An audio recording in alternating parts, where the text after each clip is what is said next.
भजे व्रजैकमण्डनं समस्तपापखण्डनं सुभक्तचित्तरञ्जनं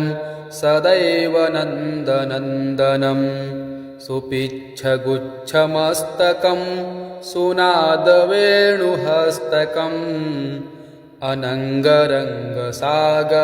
नमामि कृष्णनागरम् मनोजगर्वमोचनं विशाललोललोचनं विधूतगोपशोचनं नमामि पद्मलोचनं करारविन्दभूधरं स्मितावलोकसुन्दरं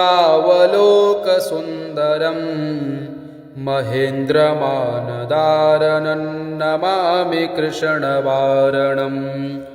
कदम्बसोनुकुण्डलं सुचारुगण्डमण्डलं व्रजाङ्गनैकवल्लभं नमामि कृष्णदुर्लभम् यशोदया शमोदया सगोपया सनन्दया युतं सुखैकदायकं नमामि गोपनायकम् सदैव पादपङ्कजं मदीयमानसे निजं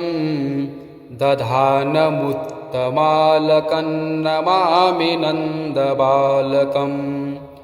समस्तदोषशोषणं समस्तलोकपोषणं समस्तगोपमानसं नमामि नन्दलालसम्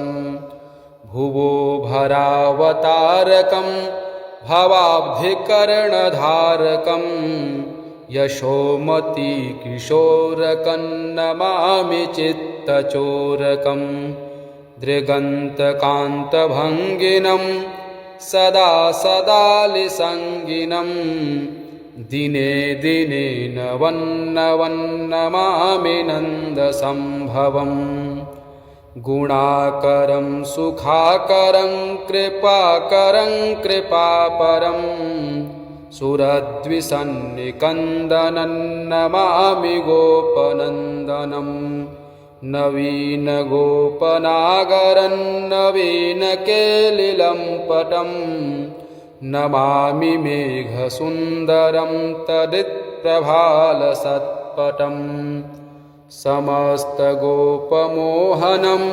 हृदम्बुजैकमोदनं नमामि कुञ्जमध्यगं प्रसन्नभानुशोभनं निकामकामदायकं दृगन्तचारुसायकं रसालवेणुगायकं नमामि कुञ्जनायकम्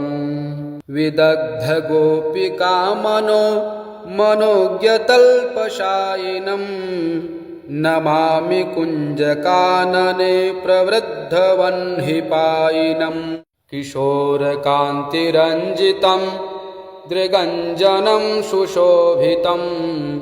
गजेन्द्रमोक्षकारिणं नमामि श्रीविहारिणम् यदा तदा यथा तथा तथैव कृष्णसत्कथा मया सदैव गीयतां तथा कृपा विधीयतां प्रमाणितं स्तवं द्वयं पठन्ति प्रातरुत्थिताः तयैव नन्दनन्दनं मिलन्ति भावसंस्थिताः तयैव नन्दनन्दनं मिलन्ति भावसंस्थिताः। प्रेम से बोली कृष्णचंद्र भगवान की जय।